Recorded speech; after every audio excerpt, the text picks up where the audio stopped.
I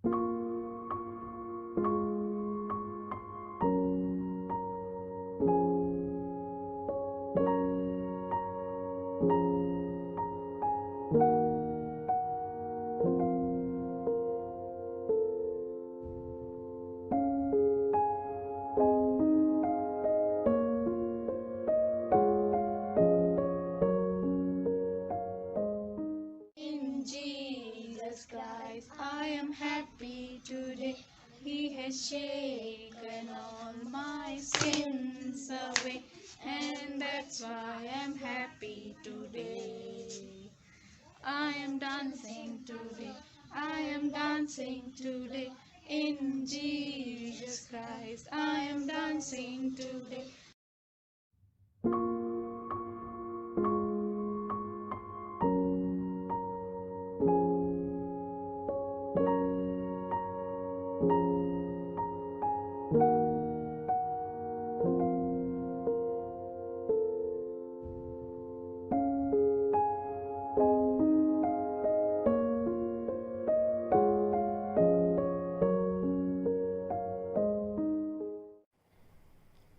प्रभु यीशु मसीह के पवित्र नाम में आप सभी को जय मसीह की।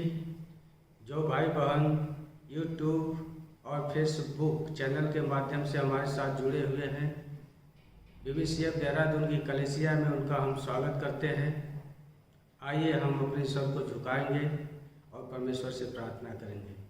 प्रभु यीशु मसीह, धन्यवाद करते हैं इस समय के लिए, इस संगति के लिए जो आपने हमारे जीवन में दिया है। धन्यवाद करते हैं कि बहुत सारे जीवन में उतार चढ़ाव आए, बहुत सारी बीमारियां आई, बहुत सारे सुनामी आए। उसके मध्य में प्रभु आप हम सबको सुरक्षित रखा है, इसके लिए हम धन्यवाद करते हैं। प्रार्थना करते हैं प्रभु कि हम जहाँ भी रहें प्रभु सुरक्षित रहें, स्वस्थ रहें। आप हमारी सहायता करें, आप हमारी मदद करें। और परमेश्वर, जब गीत के माध्यम से आपकी स्तुति, बड़ाई, प्रशंसा, तारीफ और महिमा करते हैं तो आप हमारी अगुवाई करना, मार्गदर्शन करना और हमारे साथ संग रहना। सभी आराधना, शेष आराधना के भाग को हम आपके हाथ में समर्पित करते हुए प्रार्थना प्रभु यीशु मसीह के नाम से करते हैं, आमीन। भजन संहिता 23 अध्याय को पढ़ते हुए आज के आराधना सभा को हम आरंभ करेंगे। भजनकार इस प्रकार से लिखता है, जो यहोवा के डरवैये हैं, जो परमेश्वर पर निर्भर रहते हैं, परमेश्वर उनको कभी भूखे और प्यासे नहीं रखता। भजनकार इस प्रकार से लिखा है 23 अध्याय में कि यहोवा मेरा चरवाहा है, मुझे कुछ घटी न होगी। वह मुझे हरी हरी चराइयों में बैठाता है, वह मुझे सुखदायी जल के झरने के पास ले चलता है, वह मेरे जी में जी ले आता है। धर्म के मार्गों में वह अपने नाम के निमित्त मेरी अगुवाई करता है। चाहे मैं घोर अंधकार से भरी हुई तराई में होकर चलूं तो भी हानि से न डरूंगा, क्योंकि तू मेरे साथ रहता है। तेरे सोटे और तेरी लाठी से मुझे शांति मिलती है। तू मेरे सताने वालों के सामने मेरे लिए मेज बिछाता है। तूने मेरे सिर पर तेल मला है, मेरा कटोरा उमड़ रहा है। छपद में निश्चय भलाई और करुणा जीवन भर मेरे साथ साथ बनी रहेंगी, और मैं यहोवा के धाम में सदा सर्वदा वास करता रहूँगा। परमेश्वर इस वचन पर पढ़े जाने, सुने जाने पर आप सबको आशीष प्रदान करे। आराधक टीम से हम चाहेंगे कि सामने आए गीत गाने में कलीसिया की अगुवाई करें। आप सबको जय मसीह की। आइए हम परमेश्वर की आराधना करेंगे। यहोवा भला है और उसकी करुणा सदा की है। वो हमारा चरवाहा है, हमारा रक्षक है, हमारी सारी जरूरतों को पूरा करता है। आइए हम उस महाजीवित परमेश्वर के लिए महिमा के लिए जो गीत गाएंगे, यहोवा चरवाहा मेरा, कोई घटी मुझे नहीं। आइए हम इस गीत को गाएं। यहोवा चरवाहा मेरा, कोई घटी मुझे नहीं है। हरी चराइयों में मुझे स्नेह से चराता वो है। यहोवा चरवाहा मेरा,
कोई घटी मुझे नहीं है,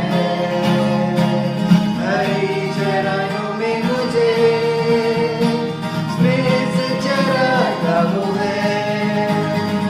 करुणा भलाई मेरे जीवन भर साथ रहेगी, प्रभु के भवन में सदा स्तुति की ध्वनि रहेगी। करुणा भलाई मेरे जीवन भर साथ रहेगी, प्रभु के भवन में सदा स्तुति की ध्वनि रहेगी। यहोवा जवान मेरा, कोई घटी मुझे नहीं है, हरी चराइयों में मुझे स्नेह से चराता वो है। यहोवा जवान मेरा, कोई घटी मुझे नहीं है, हरी चराइयों में मुझे स्नेह से चराता वो है। हालेलुया। यहोवा हमारा चरवाहा है और वो भला चरवाहा है। आइए हम उस भले परमेश्वर के लिए जो महिमा के लिए एक और गीत गाएंगे। God is so good, He is so good, and He is always and ever, forever, He is good for us. कि उसकी करुणा, उसकी महिमा जो है हमारे जीवन में बनी रहती है। उसने हमें अभी तक छोड़ा नहीं, उसने हमें अभी तक त्यागा नहीं, और जब वो भला है तो उसकी भलाई जो है हमारे जीवन में हमेशा बनी रहती है। आइए हम उससे ऐसे महान जीवित परमेश्वर के लिए गीत गाएंगे।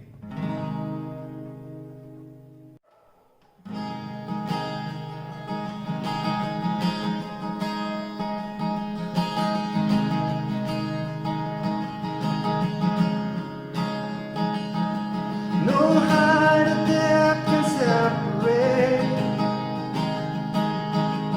your steadfast love can't escape, your faithfulness and endlessly, so full of grace and mercy. We sing God is so good. God is so good. God is so good. He's so good to me.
भलाई आपके और मेरे जीवन में हमेशा बनी रहती है। जब हम अपने आप को देखते हैं और अपने जीवन में बहुत सारे कार्यों को देखते हैं तो हम जानते हैं कि परमेश्वर हमारे जीवन में जो भलाई कर रहा है और उसके भले काम जो है हमें जो है बताता है कि हम उसके हैं। आइए हम उस ऐसे परमेश्वर के लिए जो है महिमा के लिए एक और गीत गाएंगे। धन्यवाद और प्रार्थना के साथ उस गीत को गाएंगे। आइए हम अपने मनों को तैयार करें और प्रार्थना के साथ इस गीत को गाएं। ये जीवन है क्या तेरे बिना मसीहा। सचमुच में ये जीवन जो है कुछ भी नहीं है, बिल्कुल शून्य है। और शून्य से लेकर परमेश्वर ने हमको रचा। और जब ये जीरो जीवन जो शून्य जीवन जो है कुछ भी ना होकर के भी जो है परमेश्वर की आराधना स्तुति करने के जो है लायक बनाया परमेश्वर ने। आइए हम उससे जीवित परमेश्वर की और महान परमेश्वर की आराधना करें। आइए हम इस गीत को गाएंगे। ये जीवन है क्या तेरे बिना मसीहा।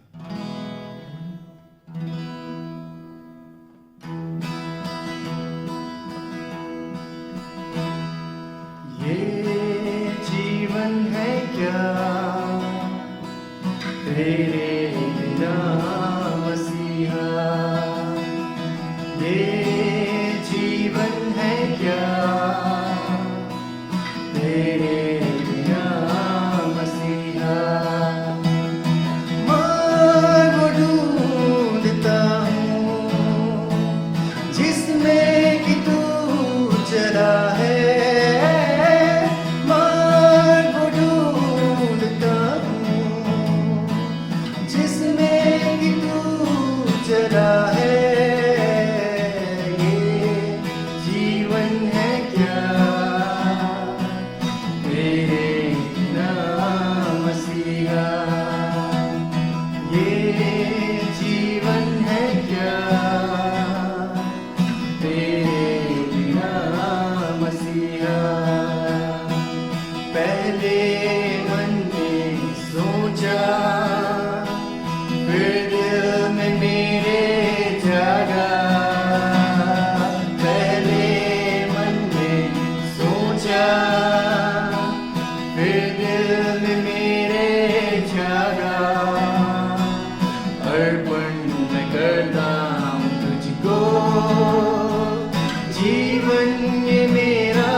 परमेश्वर पिता हम धन्यवाद करते हैं प्रभु जी की हमारा जीवन प्रभु जी कुछ नहीं है खुदावन, बिल्कुल ज़ीरो है खुदावन।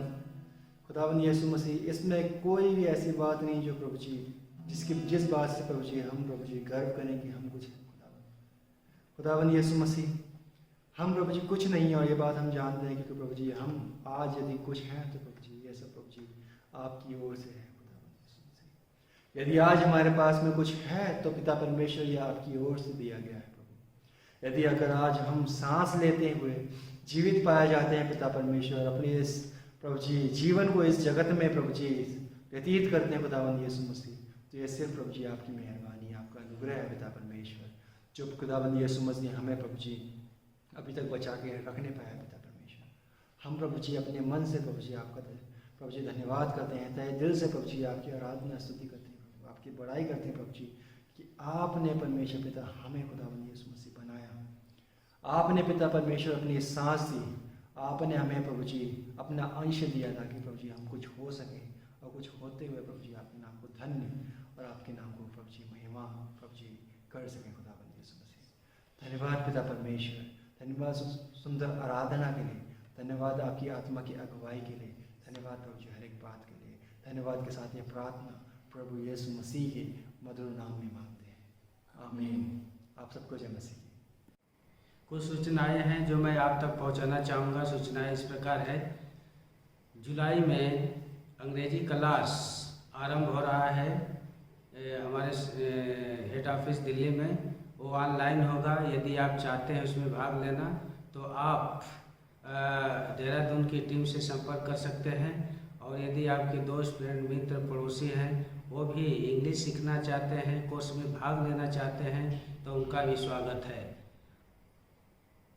CFC आश्रम कोर्स जुलाई से भी आरंभ होगा और आश्रम कोर्स अगस्त से आरंभ होगा। यदि आप इच्छुक हैं कोर्स प्रभु के वचन को सीखना चाहते हैं, या आपके पड़ोसी, आपके रिश्तेदार, आपके दोस्त फ्रेंड मित्र, तो वो इस 1 महीने कोर्स में, 1 वर्ष के कोर्स में भाग ले सकते हैं, उनका भी स्वागत है। ताकि आप अगर लेना चाहते तो हमारे दिव्यांग टीम के जितने भी यहाँ पे सदस्य लोग हैं, कर्मचारी लोग, उनसे आप मुलाकात कर सकते हैं।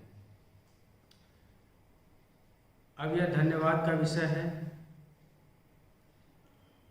यदि परमेश्वर आपके जीवन में कार्य किया है तो आप यहाँ पर उपस्थित लोग खड़े होकर के परमेश्वर को धन्यवाद दे सकते हैं, या तो आप फेसबुक, यूट्यूब के चैनल के माध्यम से आप जुड़े हैं तो वहाँ भी आप परमेश्वर को धन्यवाद दे सकते हैं। यदि आपके पास गवाही है तो भी एक दूसरे के साथ आप बांट सकते हैं, ताकि इससे हम लोग उत्साहित हो सके और विश्वास में बढ़ सके और परमेश्वर के काम को कर सके। कुछ प्रार्थना निवेदन है जो मैं आपको बताना चाहूँगा। प्रार्थना निवेदन इस प्रकार है, जुलाई से आरंभ इंग्लिश स्पीकिंग कोर्स, उसके लिए हम प्रार्थना करेंगे। CFC कोर्स आरंभ होगा, उसके लिए हम प्रार्थना करेंगे। ABC कोर्स अगस्त से आरंभ होगा, उसके लिए हम प्रार्थना करेंगे कि परमेश्वर बहुत सारे भाई बहन विद्यार्थी दे कि आकर के परमेश्वर को वचन को सीख सके और दूसरे को भी सिखा सके। प्रार्थना करेंगे देहरादून की टीम, उनके परिवार के लिए कि परमेश्वर उनकी सहायता करे, मदद करे, अगुवाई मार्गदर्शन करे। प्रार्थना करेंगे हमारे कलेसिया के जितने भी लोग हैं और उनके परिवार के लोग हैं, परमेश्वर उनकी सहायता मदद करे, अगुवाई मार्गदर्शन करे और परमेश्वर के विश्वास में वो हो करके आगे बढ़े। प्रार्थना करेंगे कि परमेश्वर हमें नए नए घरे के दरवाज़ों को खोले ताकि हम वहाँ तक पहुँच सके और नए नए लोग कलेसिया में आ सके। प्रार्थना करेंगे हमारे DVI के जितने भी केंद्र हैं, जगह जगह पर स्थापित किए गए हैं और कुछ स्थापित होना बाकी है, तो आप प्रार्थना करें कि जितने भी क्षेत्रीय निर्देशक हैं, स्वयंसेवक हैं और विद्यार्थी भाई बहन हैं और सबके परिवार हैं, सबके लिए आप प्रार्थना करें कि परमेश्वर उनकी सहायता करे, मदद करे, जो आवश्यकता है, ज़रूरत है, उनको परमेश्वर पूरा करे।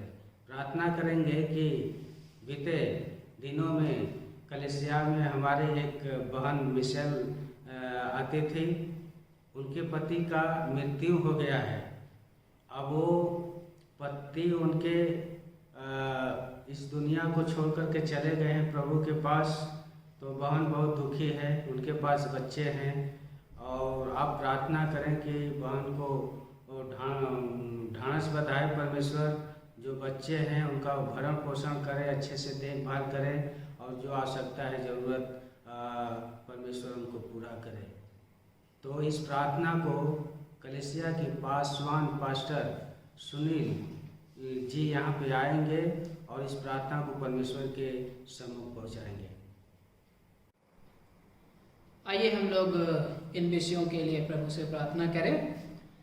अनुग्रहकारी सर्वशक्तिमान पिता परमेश्वर, प्रभु हम लोग आपके सम्मुख अपने सरों को झुकाते हैं प्रभु जी, और ये सारे विषय जो हमारे सामने हैं प्रभु जी हम इसको आपके पास लाते हैं और आपसे विनती करते हैं इन सारे विषयों के लिए प्रभु जी हम प्रार्थना करते हैं इस समय विशेष तौर से प्रभु जी बहन मिशेल के लिए जब और उनके परिवार के लिए पिता हम प्रार्थना करते हैं आप उनके परिवार को संभालें प्रभु, उनके बच्चे को संभालें पिता परमेश्वर। इस समय हम प्रार्थना करते हैं जबकि अब उनके हस्बैंड इस संसार में नहीं रहे जो कि अब आपके पास है पिता, हमारी प्रार्थना है कि आप उन्हें अपनी शांति दें प्रभु जी, बहन मिशेल को और उनके परिवार को प्रभु जी अपनी उपस्थिति से उन्हें भरपूर रखें प्रभु, अपने हाथों में संभालें प्रभु जी।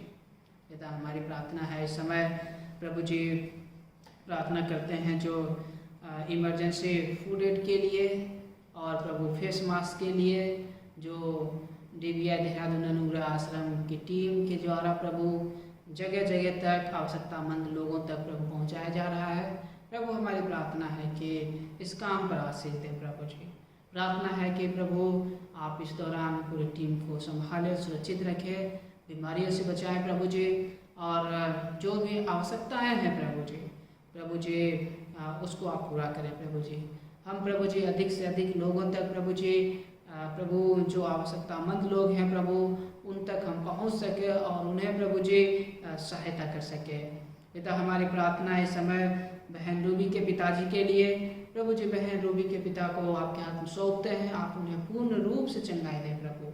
धन्यवाद देते हैं कि आपने बीते दिन उन्हें प्रभु जी हॉस्पिटल से सही सलामत वापस लाया प्रभु जी।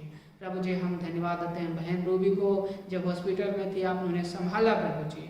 प्रभु जी हर एक प्रकार की बीमारी से बचाए, इसलिए धन्यवाद प्रभु जी। हमारी प्रार्थना है जो भी अभी शारीरिक कमजोरियां हैं प्रभु जी आप उसे दूर करें, आप उन्हें चंगाई दें प्रभु जी। पिता परमेश्वर हम प्रार्थना करते हैं उन्हें प्रभु जी अपनी सामर्थ्य दें प्रभु जी, ताकि आपकी सामर्थ्य से आपकी बेटी प्रभु जी दोबारा से नॉर्मल लाइफ प्रभु जी अच्छी तरीके से जी सके। पिता हम प्रार्थना करते हैं बहन पूनम मसीह के लिए, बहन पूनम मसीह को आपके हाथ में सौंपते हैं प्रभु जी। जबकि बहन के परिवार में दिक्कत परेशानियां हैं प्रभु जी आप उसको जानते हैं प्रभु जी, उस दिक्कत परेशानियों को प्रभु आप दूर करें प्रभु जी। प्रभु जी परिवार के सब लोग आपस में प्रभु जी एक मन के साथ, मेल मिलाप के साथ, प्रेम और शांति के साथ रह सके प्रभु जी। पिता हमारी प्रार्थना है प्रभु जी भाई पारस के लिए और उनके परिवार के लिए प्रभु जी, उनके मम्मी पापा के लिए, बेटी आंचल के लिए प्रभु जी हम प्रार्थना करते हैं परिवार के सब लोगों को संभालें प्रभु।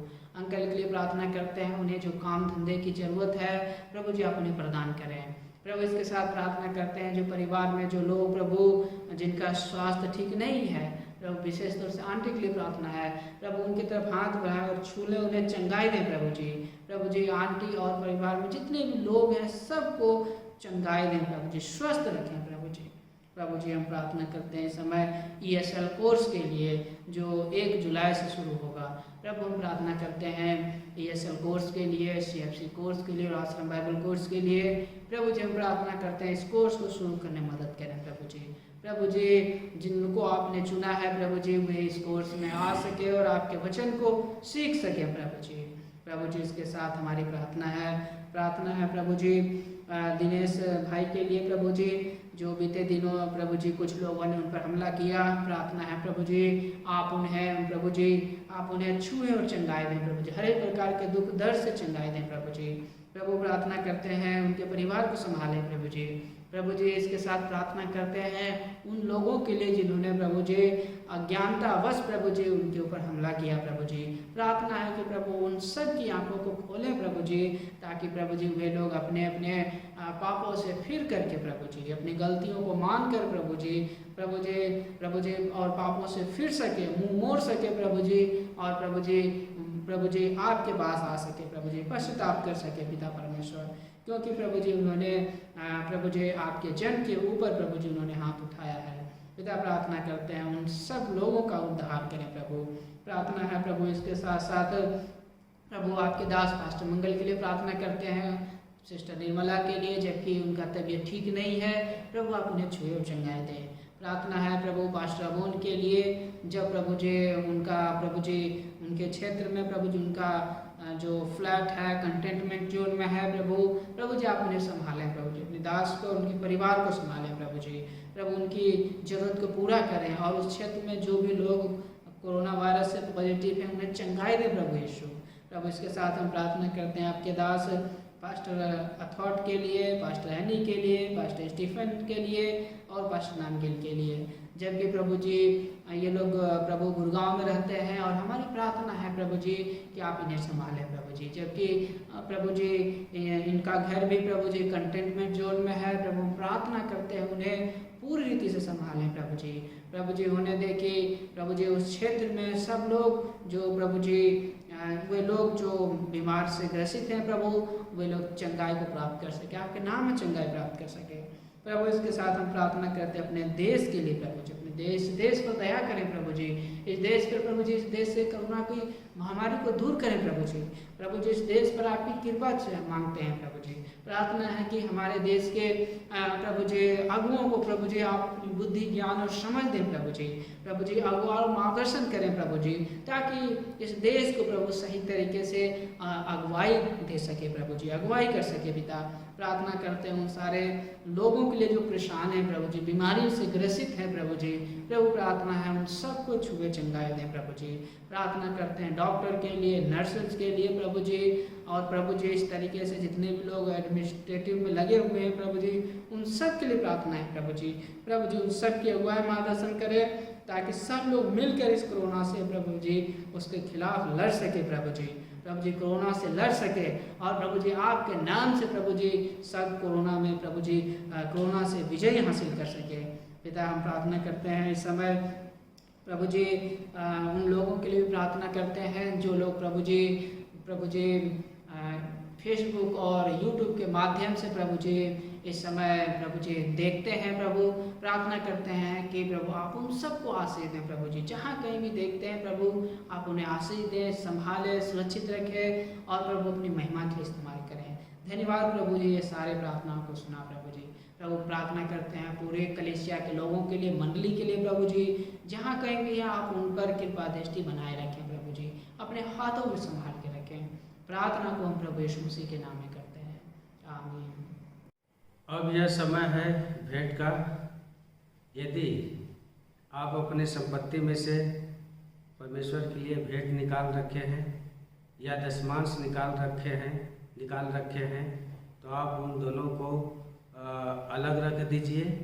यदि आप चाहते हैं कि उन ज़रूरतमंदों तक इस पैसों को हम दे करके मदद करें तो आप दे सकते हैं।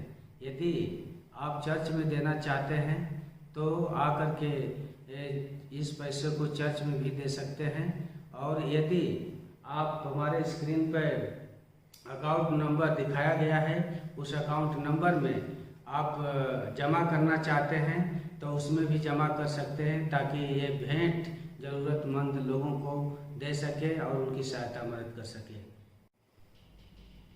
भेंट के लिए आराधक टीम सामने आएगी और गीत गाने में कलीसिया की अगुवाई करेगी, और भेंट के प्रार्थना के लिए बहन प्रियंका आएंगी और प्रार्थना करने में कलीसिया की अगुवाई करेगी।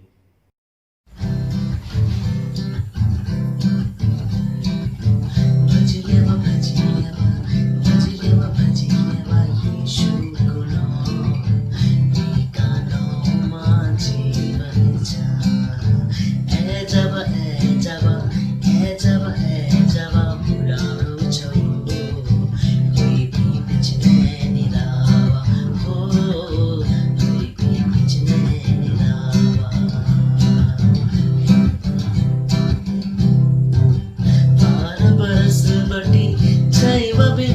बहुत इलाज कराई।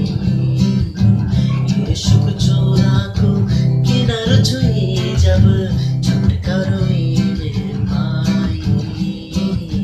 12 बरस बटी जाइबा बीमार बहुत इलाज कराई।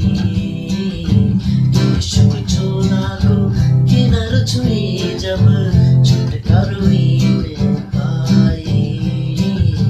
तुम जुदा ब्याह छाया दुख तकलीफों में, तुम जुदा ब्याह छाया दुख तकलीफों में। यीशु आवा कोई भी कुछ नहीं रावा, हो कोई भी कुछ नहीं रावा। भजी लेवा भजी लेवा भजी लेवा भजी लेवा यीशु गुनो कोई भी कुछ नहीं रावा, हो कोई भी कुछ नहीं रावा। अच्छा भला लोगों ने नीचा जरूरत है तुम जाना की। अच्छा भला लोगों ने नीचा जरूरत है तुम जाना की। पर जो बीमार जिन होते जरूरत दवाई खाना की। पापी बीमारों की दवाई यीशु पूछा, पापी बीमारों की दवाई यीशु पूछा। पाप धुलावा कोई भी कुछ नहीं रावा, हो कोई भी कुछ नहीं रावा। भजी लेवा भजी लेवा भजी लेवा भजी लेवा यीशु गुनो बेगानो मां जीवन छा, बेगानो मां जीवन छा।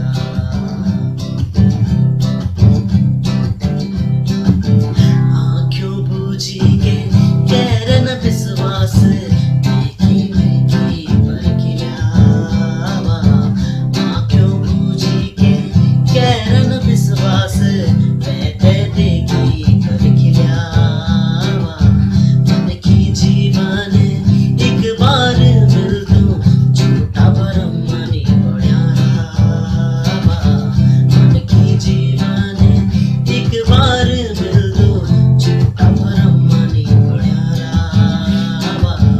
अगर मणदा छया तुम अब तय पापी, अगर मणदा छया तुम अब तय पापी नी सर मावा है जब यीशु आवा, हो है जब यीशु आवा।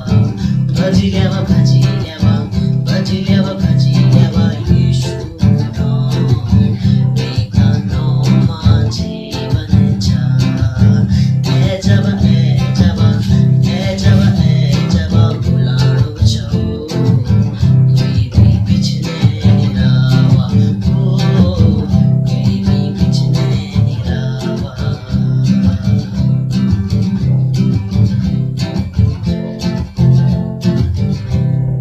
आप सबको जय मसीह की। आइए दान के लिए प्रार्थना करें। प्रभु यीशु मसीह, हम आपके पैर जोड़े हुए हैं पिता परमेश्वर, धन्यवाद करते हैं और यीशु मसीह आज के दिन के लिए पिता परमेश्वर धन्यवाद करते हैं पिता परमेश्वर जिन्होंने दान दिया पिता परमेश्वर आपके भवन में। पिता हम प्रार्थना करते हैं इसमें से आप उन्हें आशीष करें प्रभु। प्रार्थना करते हैं इसमें से जिन्होंने नहीं दिया पिता परमेश्वर दान, आप उन्हें भी आशीष करें प्रभु। प्रार्थना करते हैं इसमें से ये दान पिता परमेश्वर आपकी महिमा के इस्तेमाल हो सके प्रभु।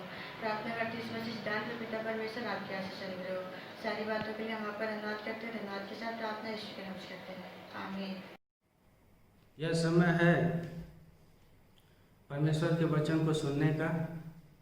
कलेसिया के पासवान पास्टर सुनील जी को हम यहाँ पर आमंत्रित करते हैं कि वो आए और परमेश्वर के वचन से हम सबको सिखाएं। आप सबको प्रभु यीशु मसीह के नाम में जय मसीह की। इस समय हम लोग प्रभु के पवित्र वचन से देखेंगे और मत्ती रचित सुसमाचार 10 अध्याय उसके 26 पद से लेकर के 33 पद तक देखेंगे। और जब इस समय परमेश्वर का वचन पढ़ा जा रहा है, आपसे निवेदन है कि आप जहाँ कहीं भी आप हमें देख रहे हैं इस समय, चाहे वो यूट्यूब या फेसबुक के माध्यम से हो, आप अपने अपने बाइबल को ले लें और अपने अपने स्थान पर वचन को आदर देने के लिए, परमेश्वर को आदर देने के लिए अपने अपने स्थान पर खड़े हो जाएंगे। यहाँ पर इस प्रकार से लिखा हुआ है, मत्ती 10 अध्याय 26 पद से लेकर 33 पद के बीच में। इसलिए उनसे मत डरो, क्योंकि कुछ ढका नहीं जो खोला न जाएगा, और न कुछ छिपा है जो जाना न जाएगा। जो मैं तुमसे अंधकार में कहता हूँ उसे तुम प्रकाश में कहो, और जो कुछ तुम कानों कान सुनते हो उसे छत पर चढ़ के प्रचार करो। उनसे न डरो जो शरीर को घात करते हैं पर आत्मा को घात नहीं कर सकते, वरन उनसे डरो जो आत्मा और शरीर दोनों को नरक में नाश कर सकता है। क्या एक पैसे में 2 गौरैयाँ नहीं बिकती? फिर भी तुम्हारे पिता की इच्छा के बिना उनमें से एक भी भूमि पर नहीं गिर सकती। तुम्हारे सिर के बाल तक भी गिने हुए हैं। इसलिए डरो मत, तुम बहुत सी गौरैयों से भी अधिक मूल्यवान हो। अतः प्रत्येक जो मनुष्य के सम्मुख मुझे स्वीकार करेगा, मैं भी उसे अपने पिता के सम्मुख जो स्वर्ग में है स्वीकार करूंगा। पर जो मनुष्य के सम्मुख मुझे अस्वीकार करेगा, मैं भी उसे अपने पिता के सम्मुख जो स्वर्ग में है अस्वीकार करूंगा। परमेश्वर अपने वचन के पढ़े जाने सुने जाने पर आशीष दे। आइए हम लोग प्रार्थना करें। परमपिता परमेश्वर, ये आपके पवित्र वचन है प्रभु जी। प्रभु जी, जबकि हम लोग इस समय ऐसे परिस्थिति में रह रहे हैं प्रभु, जिस परिस्थिति में कोरोना वायरस की महामारी चारों तरफ फैली हुई है प्रभु। प्रभु जी, टिड्डियों का आक्रमण हुआ है पिता। जब हम ऐसी परिस्थितियों में हम लोग रह रहे हैं, होने दे प्रभु कि आपके वचन हमसे बोले और बातचीत करें, सहायता करें। आप अपने वचन के द्वारा प्रभु जी हमारे जीवन में कार्य करें प्रभु जी। प्रार्थना प्रभु यीशु मसीह के नाम में करते हैं, आमीन। आज के जो वचन का शीर्षक है वो है कोरोना वायरस और टिड्डियों से नहीं, परमेश्वर से डरें। कोरोना वायरस और टिड्डियों से नहीं, परमेश्वर से डरें। प्रत्येक मनुष्य जो इस संसार में रहता है, उसके प्रत्येक के जीवन में कुछ ना कुछ भय होता है, और उसके भय का कारण होता है। हो सकता है कुछ लोग जंगली जानवरों से डरते हैं, कुछ लोग इस बात से डरते हैं कि वे कहीं नदियों में या समुद्र में डूब जाएंगे, कुछ लोग मौसम परिवर्तन से डरते हैं, कुछ लोग भविष्य के विषय में डरते हैं, कुछ लोग पैसे की हानि से डरते हैं, कुछ लोग बीमारियों से डरते हैं, कुछ लोग तो मृत्यु से डरते हैं, और यहाँ तक कि कुछ लोग तो चूहे और कॉकरोचों से भी डरते हैं। वर्तमान परिस्थिति में अगर हम देखें तो जब उनके जीवन में जब नॉर्मल स्थिति रहती है, तब वे अब अलग अलग प्रकार से विभिन्न चीजों से डरते हैं। लेकिन आज की परिस्थिति में अगर हम देखें तो लगभग पूरे संसार के लोगों का डर का जो कारण है वो कारण कोरोना वायरस है। और हम देखते हैं कि संसार के कई भागों में जो डर का कारण है वो टिड्डियों का आक्रमण है। अब ये भय जो है, ये भय व्यक्तिगत भय नहीं रह गया है, परंतु पूरे संसार का भय बन चुका है। प्रभु यीशु मसीह अपने शिष्यों को उन्होंने अधिकृत किया है, उन्हें अधिकार दिया है। अब वो जो है सेवा में भेजने वाले हैं, उन्हें वो निर्देश दे रहा है इस समय, और 12 शिष्यों को तैयार कर रहा है कि आने वाले सेवकाई में जो उनका भय से सामना करना पड़ेगा उसके विषय में वो शिक्षा दे रहे हैं। इस बात को कह रहे हैं कि उनको भय होगा, और भय का जो कारण होगा वो लोगों की तरफ से सताव होगा। कई लोगों की तरफ से उनके जान के ऊपर जो है हमला किया जाएगा, चाहे वो बाहरी लोगों की तरफ से हो, चाहे वो अंदर के लोगों की तरफ से हो सकता है लोगों की तरफ से जो है उनसे घृणा की जाएगी। प्रभु यीशु मसीह के नाम के कारण लोग जो है उनके विरुद्ध जो है, उनके प्रति जो है लोग जो है कठोर बातें कहेंगे, और ये सब होगा। और इन सारे बातों के द्वारा जो है चेलों के अंदर डर होने की संभावना होगी, भयभीत होने की संभावना होगी, और इस कारण और भयभीत होने की संभावना और अधिक तब बढ़ जाती है जब यहाँ प्रभु यीशु मसीह कहते हैं कि देखो मैं तुम्हें भेड़ों के समान भेड़ियों के बीच में भेजता हूँ। प्रभु यीशु यहाँ पर शिष्यों को शेर के जैसा नहीं भेज रहे हैं लोगों के बीच में, कि एक शेर जो है अपना बचाव कर सकता है, एक शेर दहाड़ सकता है और वो शत्रुओं पर हमला कर सकता है और उन्हें जो है मौत के घाट उतार सकता है। लेकिन प्रभु यीशु अपने शिष्यों को एक कमजोर भेड़ की भांति जो है भेज रहे हैं, भेड़ियों के बीच में, जहां पर उन्हें भेड़ियों की तरफ से जो है खतरा होगी। उन्हें अपने जान बचाने के लिए एक शहर से दूसरे शहर भागना पड़ेगा, और इस तरीके से जो है प्रभु यीशु मसीह भेज रहे हैं। और इस कारण से जो शिष्य है उनके मनों में डर और भय होगा। लेकिन प्रभु यीशु मसीह जो है यहाँ पर कहते हैं कि इस खंड में अगर हम देखें तो प्रभु यीशु मसीह कहते हैं 4 बार जो है डर का जिक्र करते हैं, और कहते हैं कि तुम उनसे ना डरना। और यहाँ पर देखिए लिखा हुआ है 26 पद में जैसा ही शुरुआत होते लिखा हुआ है इसलिए उनसे मत डरो, और 31 पद में यहाँ पर लिखा हुआ है इसलिए डरो मत, और उसके बाद 28 पद में लिखा हुआ है उनसे न डरो जो शरीर को घात करते हैं। प्रियो, आपके जीवन में किस बात का डर है? क्या आपके डर का कारण ये संसारिक कोरोना वायरस की महामारी है? क्या आप इस बात से डरे हुए हैं कि आपने देखा है कि कोई आदमी जो है कोरोना वायरस से मर गया है? क्या आपके डर का कारण इसलिए ये है कि आपका घर कंटेनमेंट जोन में आ गया है? क्या आपका डर का कारण ये है कि आपको क्वारंटीन कर दिया गया है और जो है बाकी परिवार के लोगों से जो आपका जो संबंध है वो कटअप कर दिया गया कुछ दिनों के लिए, और आप नॉर्मल जीवन नहीं जी रहे हैं? क्या आपके डर का कारण ये टिड्डियों का आक्रमण है? क्या आप इस बात से डरे हुए हैं जो शरीर को घात करते हैं?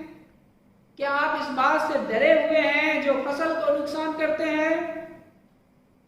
या आप उससे डरते हैं जिसके पास वो सामर्थ्य है जो शरीर और आत्मा दोनों को नाश कर सकता है? आप किससे डरते हैं? प्रभु यीशु मसीह यहाँ पर कहते हैं 26 पद में इसलिए उनसे मत डरो। 28 पद में लिखा हुआ है उनसे न डरो जो शरीर को घात करते हैं पर आत्मा को नहीं कर सकते, वरन उनसे डरो जो आत्मा और शरीर दोनों को नरक में नाश कर सकता है। प्रियो, ना तो कोरोना वायरस से डरे, ना तो टिड्डियों से डरे, परंतु प्रभु परमेश्वर से डरे। क्यों हम ना तो कोरोना वायरस ना तो टिड्डियों से डरे, सिर्फ परमेश्वर से डरे?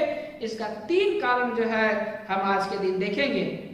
पहली जो कारण है वो है कि यहाँ पर कहने वाला जो है कि तुम मत डरो, ये बात कहने वाला जो है वो स्वयं परमेश्वर है।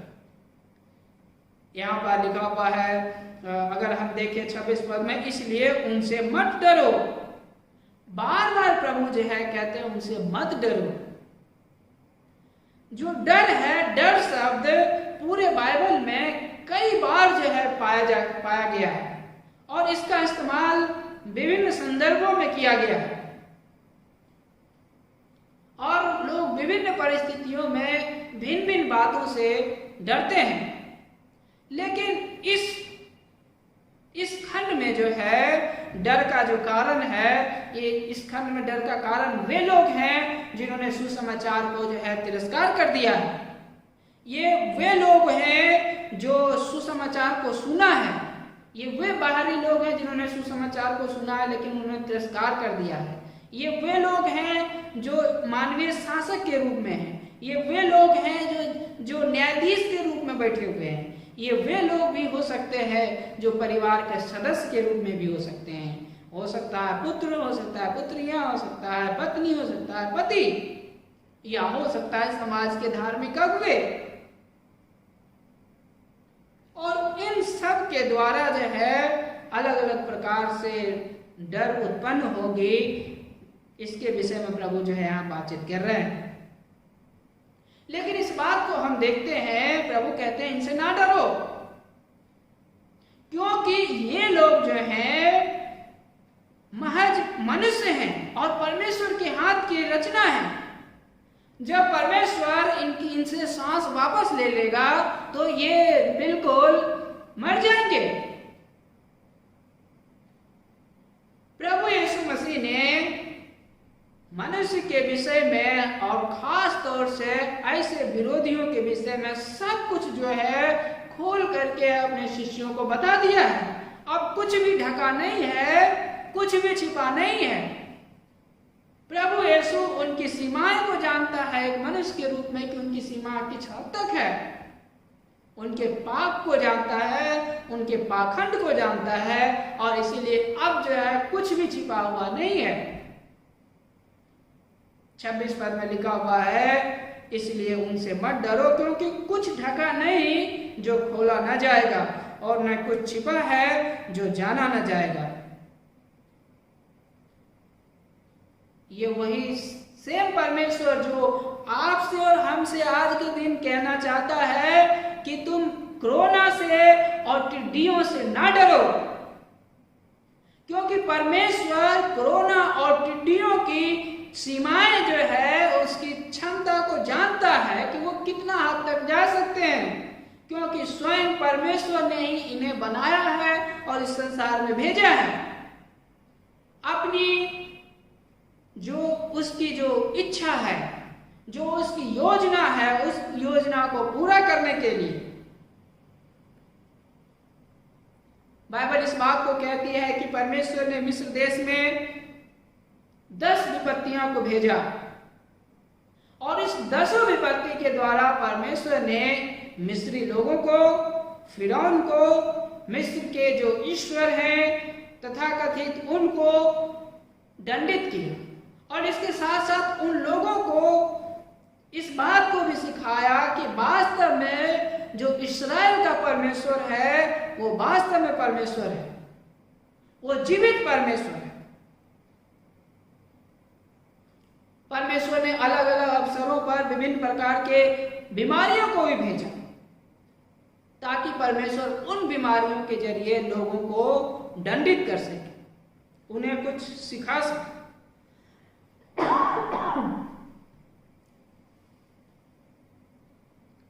प्रभु यीशु मसीह को सारे बीमारियों के ऊपर अधिकार है, चाहे वो बैक्टीरिया जनित बीमारी हो, चाहे वो वायरस जनित बीमारी हो। मरकुस रचित सुसमाचार 1 अध्याय के 34 पद में हम देखते हैं कि प्रभु यीशु मसीह ने विभिन्न प्रकार के बीमारियों से जो है लोगों को चंगाई दिया। यहाँ पर देखिए लिखा हुआ मरकुस रचित सुसमाचार 1 अध्याय के 34 पद में, उसने बहुतों को जो विभिन्न प्रकार की बीमारियों से पीड़ित थे चंगा किया और बहुत सी दुष्टात्माओं को निकाला और वह दुष्टात्माओं को बोलने की अनुमति नहीं देता था क्योंकि वे उसे जानती थी कि वह कौन है। यहाँ पर हम देख सकते हैं कि प्रभु यीशु मसीह ने बहुत सारे बीमारियों को चंगाई किया, दुष्टात्माओं को निकाला, क्योंकि ये प्रभु यीशु को अधिकार है। और यहाँ पर अगर हम देखें तो देखते हैं कि ये अधिकार जो है प्रभु यीशु मसीह ने अपने शिष्यों को भी दी है। 10 अध्याय के एक पद में लिखा हुआ है, तब यीशु ने अपने 12 चेलों को बुलाकर उन्हें अशुद्ध आत्माओं पर अधिकार दिया कि उन्हें निकाले और सब प्रकार की बीमारी तथा सब प्रकार की दुर्बलताओं को चंगा करे। प्रभु यीशु ने ये अधिकार, चंगाई करने का अधिकार, बीमारियों के ऊपर अधिकार अपने शिष्यों को दिया।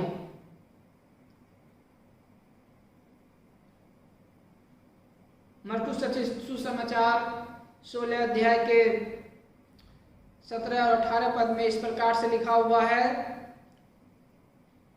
जो विश्वास करे वो बपतिस्मा ले वो उद्धार पाएगा, परंतु जो विश्वास न करे वो दोषी ठहराया जाएगा। 16 पद में इस प्रकार से लिखा हुआ है, लेकिन 17 और 18 पद में इस प्रकार से लिखा हुआ है, और विश्वास करने वालों में ये चिन्ह दिखाई देंगे, वे मेरे नाम से दुष्ट आत्माओं को निकालेंगे तथा नई नई भाषाएं बोलेंगे, वे सांपों को उठा लेंगे और यदि वे प्राणनाशक विष भी पी जाए तो इससे उनकी हानि ना होगी, वे बीमारों पर हाथ रखेंगे और चंगे हो जाएंगे।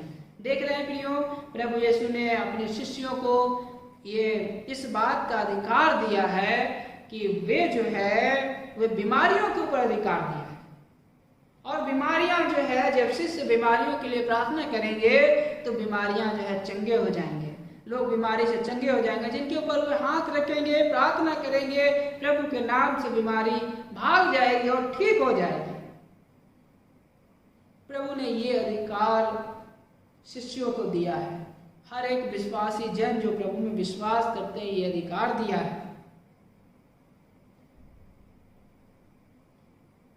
और ये समय है प्रियो, ये समय है हमें डरने का नहीं है, परंतु ये वो समय है जो परमेश्वर ने जो हमें और आपको एक विश्वासी होने के रूप में जो अधिकार दिया है, उस अधिकार को हम इस्तेमाल करें। इस अधिकार को हम इस वायरस के ऊपर और टिड्डियों के ऊपर हम इस्तेमाल करें। इस बात को याद रखें कि बहुत सारे लोग प्रार्थना के द्वारा चंगे किए जाएंगे, लेकिन सब लोग नहीं किए जाएंगे। कुछ लोगों के लिए हो सकता है कि कोरोना की जो बीमारी है कुछ लोगों के लिए माध्यम बने कि उनके शरीर जो है इस संसार में विश्राम तक जो है पहुंचाया जाएगा इस कोरोना की महामारी के द्वारा। प्रियो, चाहे आप चंगे हो जाएं, चाहे आपकी शारीरिक जो देह है इस बीमारी के द्वारा विश्राम अवस्था के लिए पहुंचाया जाए, चाहे कुछ भी हो, आप और हम कोरोना से ना डरें, ना तो टिड्डियों से डरें, परंतु परमेश्वर की जो सच्चाई है जो उसने हमें और आपको बताया है उस सच्चाई का प्रचार करें। परमेश्वर जो सर्वशक्तिमान परमेश्वर है वो इस बात को कह रहा है कि मत डर उनसे जो सिर्फ शरीर को घात कर सकते हैं परंतु आत्मा को नहीं। प्रियो, ये महज बीमारी, ये महज टिड्डी हमारी आत्मा को कुछ नहीं बिगाड़ सकते, इसलिए इनसे ना डरे प्रियो, परंतु इनके ऊपर अधिकार रखें प्रियो, इनसे डरे नहीं। परमेश्वर के आवाज को सुने और उस पर विचार करें और आज से ही जो है अपने मन से इनसे जो है डरना जो है बंद करें। पहली बात हमने देखा कि यहाँ कहने वाला परमेश्वर है। दूसरी बात हम देखते हैं वो है परमेश्वर दूसरे की तुलना में ज्यादा शक्तिशाली है। परमेश्वर दूसरों की तुलना में ज्यादा शक्तिशाली है। परमेश्वर की जो सामर्थ्य है वो किसी भी चीज से जो है ज्यादा शक्तिशाली है। वो उसके सामर्थ्य के तुलना में कोई ठहर ही नहीं सकता है, ना तो वायरस ना तो टिड्डी, क्योंकि परमेश्वर ने इन्हें बनाया है। जब हम सोचते हैं कि कई बार हम सोचने लग जाते हैं कि अरे परमेश्वर की जो सामर्थ्य है बिल्कुल थोड़ी सी सामर्थ्य है, और हम सोचने लगते हैं कि परमेश्वर पास बिल्कुल जो है जैसे मूर्तियों जैसा सामर्थ्य है कि एक जो मूर्ति है जिस तरीके से निर्जीव है और वो ना तो बोल सकती है, ना तो इधर उधर जा सकती है, ना तो कुछ काम कर सकती है, और हम सोचने लगते हैं कि परमेश्वर के पास ठीक इसी प्रकार से सामर्थ्य है। लेकिन प्रियो, अगर आपको और हमको अगर हमें परमेश्वर की सामर्थ्य के बारे में अगर हमें देखना है, तो परमेश्वर की सामर्थ्य को जानना है, तो हम सब जो है हम सब मिलकर के उस ब्रह्मांड की तरफ नजर डालें, तो आप देखेंगे कि परमेश्वर कितना महान, किस तरीके से परमेश्वर ने सूर्य चंद्रमा तारे गण की सृष्टि की है, परमेश्वर ने किस तरीके से इस पूरे ब्रह्मांड की सृष्टि की है, और ये उसका सृष्टि करता है। परमेश्वर दूसरे की तुलना में ज्यादा शक्तिशाली है भैया, और ये शक्ति जो है विरोधियों के पास नहीं है, विरोधियों के पास तो मात्र सीमित शक्ति है। और यहाँ पर देखते हैं, यहाँ पर लिखा हुआ है कि वे जो विरोधी कहलाते हैं, जो मसीह से जो दूर हैं, जो मसीह को नहीं मानते, उनके पास सीमित शक्ति है। चाहे ये वायरस हो, चाहे जो टिड्डियां हो, सीमित शक्ति है।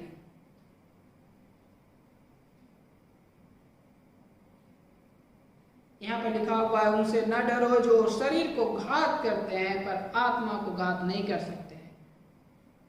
मृत्यु आत्मा और शरीर का अलगाव है। मृत्यु होने पर आत्मा शरीर से अलग हो जाती है, शरीर मिट्टी में मिल जाती है और आत्मा परमेश्वर के पास लौट जाती है। 10 आज्ञाओं में परमेश्वर ने 6ठी आज्ञा जो कही, उन्होंने कहा कि तुम जो है हत्या ना करना। और परमेश्वर कई अवसरों पर अपने वचन में इस बात को कहा कि तुम निर्दोष के लहू को ना बहाना। नीति वचन की पुस्तक 6 अध्याय और उसके 16 से 19 पद में इस प्रकार से देखते हैं। नीति वचन की पुस्तक 6 अध्याय 16 से 19 पद तक यहाँ पर लिखा हुआ है, 6 बातें हैं जिनसे यहोवा बैर रखता है, वरन 7 हैं जिनसे उसे घिरना है, घमंड से चढ़ी हुई आंखें, झूठ बोलने वाली जीभ, निर्दोष का लहू बहाने वाला हाथ, बुरी युक्ति करने वाला मन, बुराई के लिए शीघ्रता से दौड़ने वाले पैर, झूठ बोलने वाला साक्षी और भाइयों में झगड़े फैलाने वाला मनुष्य। और यहाँ पर अगर हम 17 पद को देखें तो यहाँ पर लिखा हुआ है, निर्दोष का लहू बहाने वाला हाथ, यानी परमेश्वर इसे घृणा करता है। और जब हम निर्गमन की पुस्तक 23 अध्याय के 7 पद में देखते हैं तो वहां परमेश्वर इसी तरीके से बात कहते हैं। यहाँ पर लिखा हुआ है, तू झूठे मुकदमे से दूर रहना और निर्दोष या धर्मी को घात न करना, क्योंकि मैं अपराधी को निर्दोष न ठहराऊंगा। यहाँ पर इस प्रकार से लिखा हुआ प्रियो। यहाँ पर अगर हम देखें तो परमेश्वर जो है, परमेश्वर दुष्टों से घृणा करता है और परमेश्वर उसे जो है निश्चय ही दंडित करेगा। और इसीलिए प्रियो, इनसे ना डरें जो सिर्फ शरीर को घात करते हैं।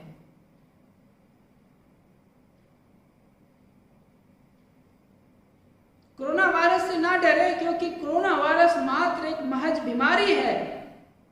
टिड्डियों से ना डरे, टिड्डी मात्र जो है फसल को खाने वाले हैं, इनके पास सीमित शक्ति है।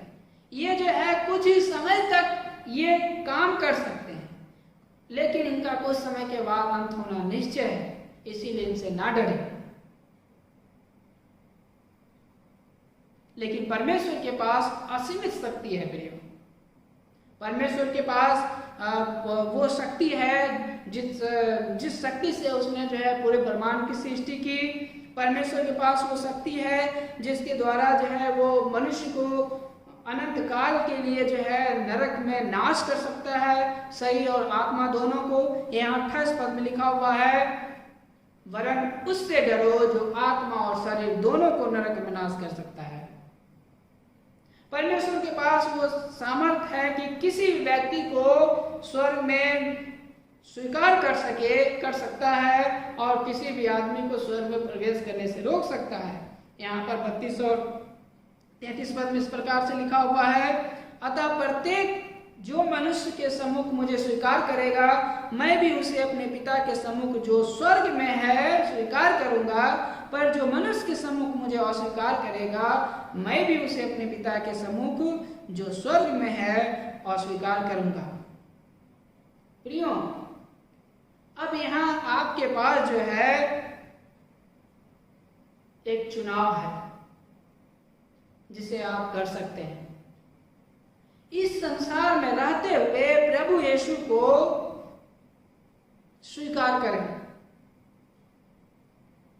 अपना जीवन प्रभु के हाथों में समर्पित कर दे। प्रभु यीशु को अस्वीकार करना इस पृथ्वी पर इसका परिणाम प्रभु स्वर्ग में प्रवेश करने से वंचित कर दे।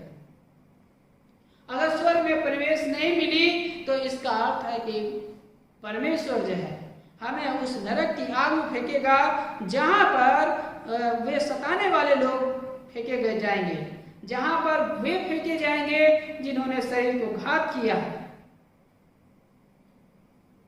और सिर्फ फेंके नहीं जाएंगे, परंतु परमेश्वर वहां डालने के द्वारा लोगों को दंडित करेगा हमेशा हमेशा के लिए।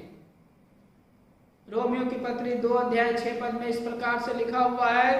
रोमियो की पत्री 2:6 में परमेश्वर प्रत्येक मनुष्य को उसके कार्यों के अनुसार फल देगा। और दूसरा कुरिन्थियों 5:10 में इस प्रकार से लिखा हुआ है,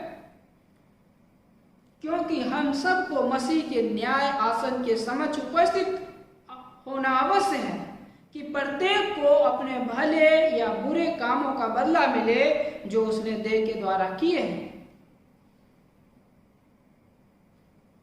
प्रियो, ये परमेश्वर के पास वो अधिकार है। हम सब लोग परमेश्वर के सम्मुख उपस्थित होंगे, न्यायासन के सम्मुख। ये परमेश्वर के पास अधिकार है न्याय करने का। परमेश्वर के पास अधिकार है। प्रियो, कोरोना वायरस और टिड्डियों के पास ये न्याय का अधिकार नहीं है, इसलिए उनसे ना डरें।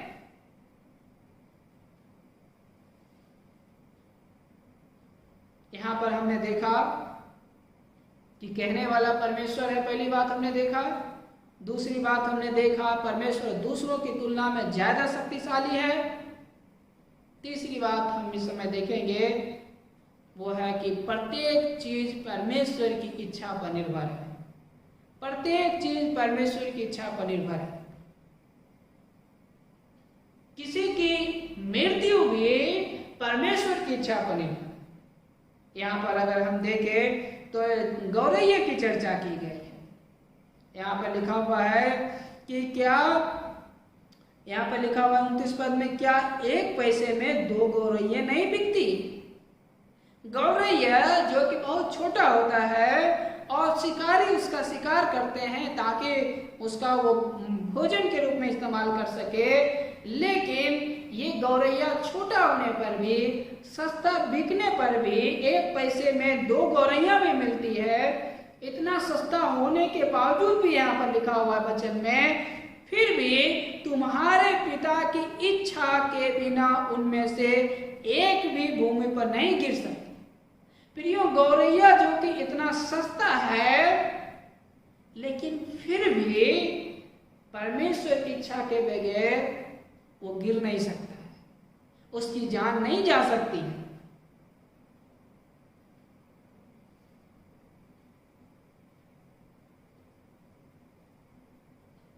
किसी का गिरना नीचे, किसी का मृत्यु जो है वो परमेश्वर की इच्छा पर निर्भर है। प्रियो, ये जो है मनुष्य की इच्छा पर निर्भर नहीं है। प्रियो,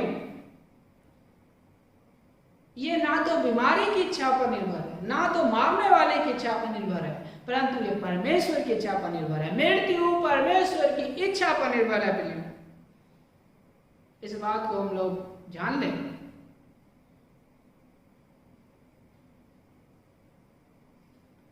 सिर्फ मृत्यु ही नहीं, परंतु किसी को मूल्यवान ठहराना भी परमेश्वर की इच्छा पर निर्भर है।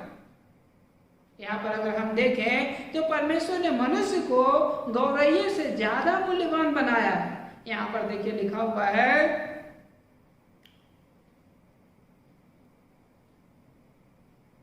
31 पद में, इसलिए डरो मत, तुम बहुत सी गौरैयों से भी कहीं अधिक मूल्यवान हो। तुम मूल्यवान हो, गौरैयों से अधिक मूल्यवान हो।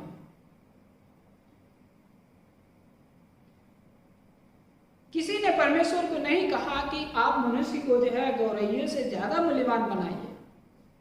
परमेश्वर ने खुद अपनी इच्छा से, अपनी मर्जी से जो है, जब उसने संसार की सृष्टि करी, उसने जो है पूरे ब्रह्मांड को बनाया, उसने सूर्य चंद्रमा तारेगण बनाया, उसने जलचर, थलचर और नभचर को बनाया।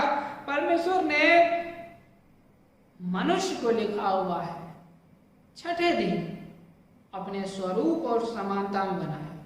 किसी ने परमेश्वर को ऐसा नहीं बोला था करने के लिए, लेकिन परमेश्वर ने बनाया। ये परमेश्वर की इच्छा है। इसीलिए प्रियो, आप और हम परमेश्वर की दृष्टि में गौरैयों से भी, बहुत से गौरैयों से भी अधिक मूल्यवान है।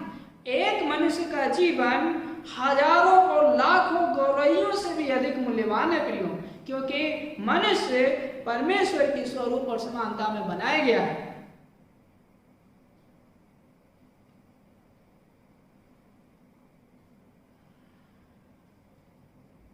लेकिन इतना मूल्यवान होने के बावजूद भी हमें इस बात को नहीं पता कि मेरे शरीर में किस प्रकार से जो है सिस्टम काम करता है। मेरे शरीर में कितने नस हैं जो काम करते हैं। मेरा शरीर किस प्रकार से काम करता है, ये परमेश्वर जानता है प्रिय। ये सिर्फ परमेश्वर जानता है। मेरे शरीर में कितने बाल हैं, इस मेरे सिर में जो है कितने बाल हैं, इसको सिर्फ परमेश्वर जानता है। हम नहीं जानते।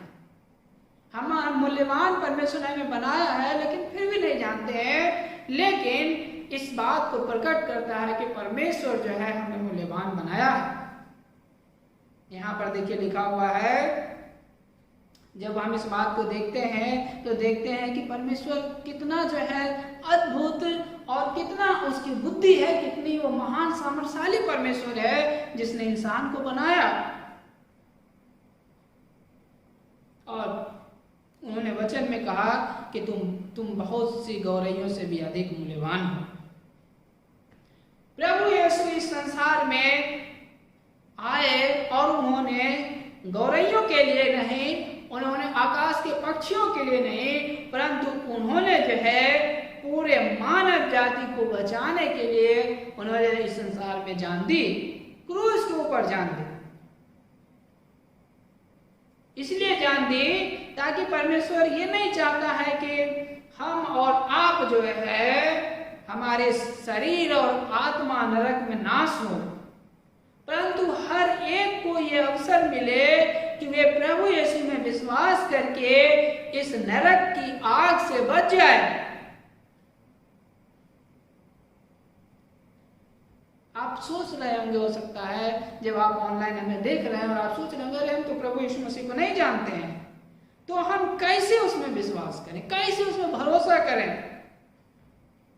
अगर आप प्रभु को जानना चाहते हैं प्रिय, हम आपसे निवेदन करते हैं कि आप हमारे टीम के सदस्यों से संपर्क करें और हमारे टीम के सदस्य आपके साथ मिलकर आपको इस बात के लिए मदद करेंगे प्रभु यीशु मसीह को जानने में। क्या आप विश्वासी हैं और आप इस समय जो है कोरोना से पीड़ित हैं और आप इस समय जो है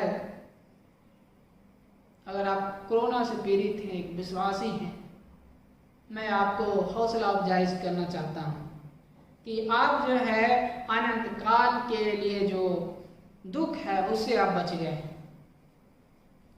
उससे आप बचे। हो सकता है कि आपके शरीर आपको परमेश्वर इस कोरोना से चंगाई दे। हो सकता है कोरोना के द्वारा आपके शरीर इस संसार में विश्राम को पाए। लेकिन कुछ भी हो, लेकिन इस बात के लिए गारंटी है कि आप अनंत काल के जो दुख है उससे अब बच गए हैं। आप स्वर्ग के भागीदार हो गए हैं, जहां पर ना तो कोई दुख होगा ना तो कोई आंसू होंगे। हालेलुया। प्रियो, कोरोना और स्थितियों से ना डरें, क्योंकि ये सब परमेश्वर के द्वारा बनाए गए हैं। ये सब परमेश्वर के विशेष उद्देश्य को पूरा करने के लिए बनाए गए हैं। परमेश्वर ने इन्हें भेजा है। ये हमारे ऊपर ईश्वर नहीं है। ये दोनों कोरोना या टिड्डियां, ये सब परमेश्वर के अधीन हैं। इसलिए प्रियो, आप ना तो कोरोना और टिड्डियां से डरें, परंतु उस सर्वशक्तिमान परमेश्वर से डरें जिसने इन्हें बनाया है। हो सकता है आप अपने घरों में रहने के द्वारा, प्रभु यीशु मसीह को मानने के द्वारा, इस लॉकडाउन के दौरान जो है आप अपने परिवार के लोगों से विश्वास के कारण जो है आपको आपके विश्वास को जो है कुचला जा रहा होगा। आपके द्वारा आपको प्रार्थना करने से रोका जा रहा होगा। आप उनसे ना डरें, आप उनसे ना डरें, परंतु परमेश्वर से डरें, क्योंकि आपके इस जो दुख है जो आप उठा रहे हैं, इस दुख उठाने के द्वारा आपको हानि नहीं होगी, परंतु आपको लाभ ही लाभ होगा कि आप प्रभु यीशु के साथ स्वर्ग में होंगे। इसलिए प्रियो, इस संसार में रहते हुए प्रभु यीशु को स्वीकार करें अपने जीवन में। कोरोना से ना डरें, परंतु परमेश्वर से डरें, जिन्होंने इन सब को अपने विशेष उद्देश्य की पूर्ति के लिए बनाया है। परमेश्वर हम सबको आज के वचन से आशीषित करे। आइए हम लोग प्रार्थना करें। अनुग्रहकारी सर्वशक्तिमान पिता परमेश्वर, आपके चरणों में आते हैं और आपका धन्यवाद देते हैं कि प्रभु आपने इस वचनों के द्वारा हमें इस बात को बताया कि हमें उनसे नहीं डरना है जो सिर्फ शरीर को घात करते हैं, परंतु हमें तो प्रभु आपसे डरना है जो शरीर और आत्मा दोनों को नरक में नाश करने का अधिकार है। लेकिन पिता परमेश्वर, इसके साथ साथ आपको ये भी अधिकार है कि आप किसी को स्वर्ग में भेजने का अधिकार है, तो किसी को भी स्वर्ग में जाने से रोकने का भी अधिकार है। पिता, हम प्रार्थना करते हैं कि संसार में जब हम रहते हैं बदले हुए परिस्थितियों में, भय के बीच में अपना जीवन बिताते हैं, होने दे कि हम प्रभु जी ना तो महामारी से डरे, ना तो कोरोना की महामारी से डरे, ना तो बीमारी से डरे प्रभु जी, ना तो बाकी किसी अन्य लोगों से डरे, या ना तो किसी भी मौसम से डरे प्रभु, ना तो प्रभु जी हम भूकंप से डरेंगे, परंतु प्रभु जी हम सिर्फ और सिर्फ आपसे डरने वाले हो सके। प्रभु, इस बात को जीवन में सीखने में, उतारने में, लागू करने में मदद करें प्रभु जी। धन्यवाद देते हैं। प्रार्थना प्रभु यीशु मसीह के नाम में करते हैं, आमीन। सभा यहीं पर समाप्त की जाती है। आइए हम लोग आशीष की प्रार्थना के लिए खड़े हो जाएंगे। अब हमारे प्रभु यीशु का अनुग्रह, परमेश्वर पिता का प्रेम और पवित्र आत्मा की सहभागिता आप सब लोगों के साथ और विशेष तौर से प्रत्येक विश्वासी लोगों के साथ अब से लेकर युगानुयुग तक होती रहे, आमीन। सभा यहीं पर समाप्त की जाती है। आप सबको जय मसीह।